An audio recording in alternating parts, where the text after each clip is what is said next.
Assalamualaikum warahmatullahi wabarakatuh. Alhamdulillah, anak-anakku semua, segala puji bagi Allah Tuhan semesta alam yang telah menghidupkan kita setelah mematikan kita, sehingga di pagi hari ini Allah masih mengizinkan kita untuk melaksanakan salah satu rutinitas kita, aktivitas harian kita, yaitu menuntut ilmu atau belajar.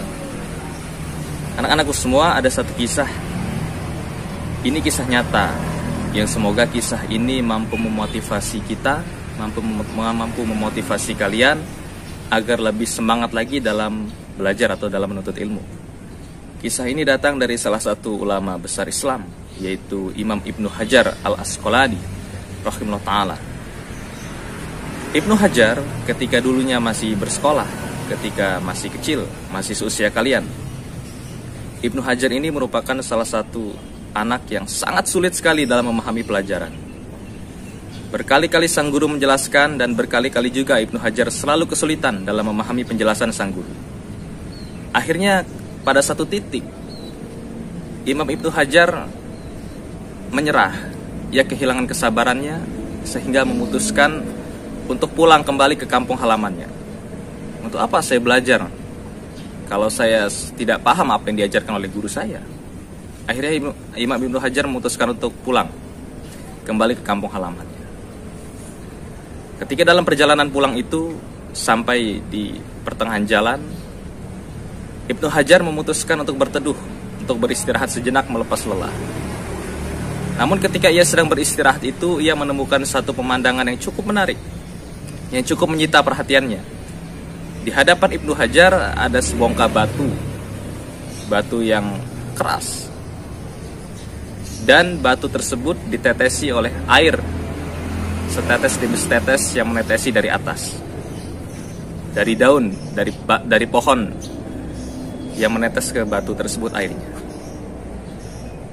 Ini sebetulnya pemandangan biasa, tetapi wallahi Allah berkehendak, qadarullah, Ibnu Hajar harus menyaksikan tetesan batu itu, tetesan air yang mengenai batu itu.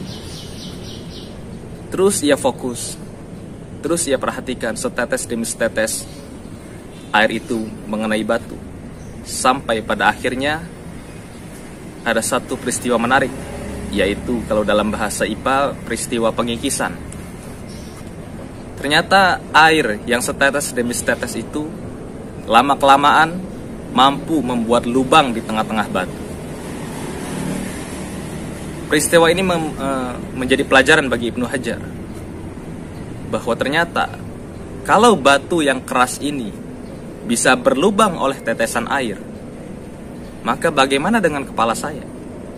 Bukankah kepala saya tidak lebih keras dari batu? Pasti jika saya istiqomah, jika saya sabar, terus belajar, insya Allah kepala saya pun bisa berlubang oleh ilmu. Insya Allah kepala saya bisa dimasuki oleh ilmu. Maka akhirnya Imam Ibnu Hajar memutuskan kembali ke sekolahnya. Tidak jadi ia pulang, tapi memutuskan kembali ke sekolah, dan ia kembali belajar dengan giat. Ia belajar dengan sabar. Jikalau ia belum mengerti, ia sabar, ia terus belajar kembali, sehingga akhirnya Imam Ibnu Hajar menjadi salah satu orang cerdas sepanjang sejarah Islam. Beliau ulama besar. Jikalau kalian cari nama Imam Ibnu Hajar di Google, Ibnu Hajar Al-Asqalani, pasti akan keluar nama beliau yang akan terus dikenang sampai hari ini. Anak-anakku semua, ketika kita kaitkan kisah tadi dengan firman Allah di surat Al-Mujadilah ayat 11, ketika Allah Subhanahu wa ta'ala berfirman, ya ayyuhalladzina amanu idza qila lakum tafassahu fil majalis.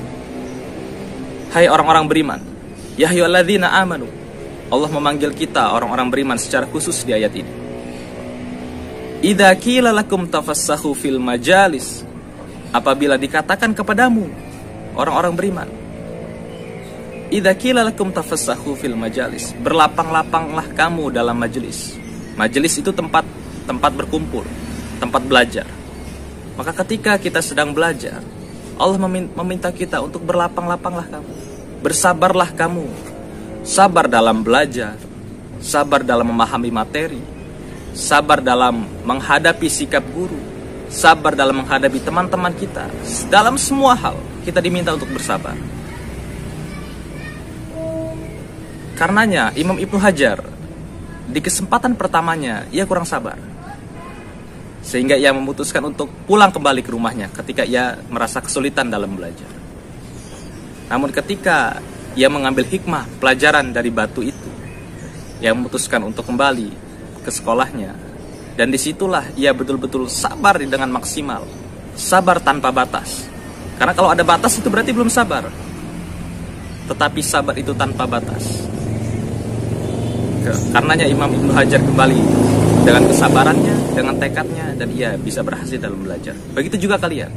Ketika kita kesulitan memahami pelajaran, ketika kita mengalami kendala, khususnya dalam belajar daring ini, kita ada kendala di sinyal, kita kendala di kuota, maka satu yang Allah minta, bersabarlah kamu, berlapang-lapanglah kamu. Sabarlah nak, seperti sabarnya benda mati. Benda mati tidak pernah mengeluh. Karenanya kalian pun begitu. Jangan pernah mengeluh dengan keadaan apapun. Wa idza kilang syuzu fang syuzu. Dan apabila dikatakan kepadamu berdirilah kamu. Ketika tadi sudah sabar, sekarang Allah minta kita untuk berdiri. Ketika ilmu itu sudah memasuki kepala kita, kita sudah dirasa bisa memahami materi. Wa idza kilang syuzu fang syuzu. Maka berdirilah. Sampaikan ilmu yang kamu punya itu. Jangan hanya dipendam sendiri. Sampaikan. Jadi setelah belajar, kita diminta untuk mengajar. Setelah belajar, mengajar. Belajar, mengajar. Setelah kita paham, jangan dipendam sendiri ilmu itu. Yarfa'illahu alladhina amanu minkum. Maka Allah akan menaikkan orang-orang beriman di antara kamu. Walladzina utul ilma darajat.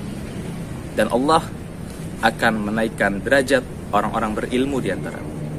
Jadi setelah tadi kita belajar dengan penuh kesabaran, kita bisa memahami materi dengan baik. Kemudian Allah minta kita untuk menyampaikan. Berdiri kamu, sampaikan ilmu itu kepada yang belum paham. Maka insya Allah Allah akan menaikkan derajat kalian. Allahu bima ta'maluna khabir. Dan Allah maha mengetahui apa yang kamu kerjakan. Karenanya anak-anakku semua, semangat menuntut ilmu harus tetap dijaga. Kita harus tetap bersemangat dalam menuntut ilmu, harus tetap bersemangat dalam belajar, agar Allah Subhanahu wa taala menaikkan derajat kita sebagaimana Allah Subhanahu wa taala menaikkan derajat Al-Imam Ibnu Hajar Al-Asqalani. Allah taala alam, mudah-mudahan ada manfaatnya. Assalamualaikum warahmatullahi wabarakatuh.